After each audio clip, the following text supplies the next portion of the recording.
کہ ہماری ساری توجہ ظاہر تک ہے، ایون موت تک آ جاتی ہے، تو آپ ظاہر کے خیال میں جان دیتے ہیں،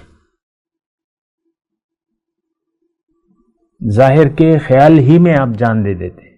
اور یہ تو حضور صلی اللہ علیہ وسلم نے ہمیں بتایا ہے کہ کما تعیشون تموتون کما تموتون تبعثون، جس طرح تم زندگی گزارتے ہو اسی حالت میں تمہاری موت آئے گی، اور جس حالت میں تم مرو گے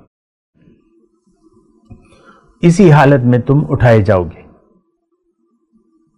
تو یہ ایک بڑی خطرناک بات ہے۔ دیکھیں، اگر ایسا ہوتا جیسا کہ آپ لوگ سوچ رہے ہیں کہ کچھ بھی نہیں ہے، تو پھر تو اتنی کوئی پریشان کن بات نہیں تھی۔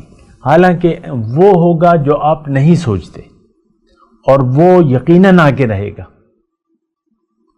یہ اسی طرح جو مشرکین مکہ تھے، وہ قرآن پاک میں آیت ہے وَيَسْتَنْبِئُونَكَ أَحَقٌّ هُوَ قُلْ اِی وَرَبِّی إِنَّهُ لَحَقٌّ، یعنی ان کا تو یقین نہیں تھا، جس طرح ہمارا نہیں تھا اسی طرح مشرکین مکہ بھی نہیں تھا۔ ہم میں اور مشرکین مکہ میں صرف زبان کا فرق ہے۔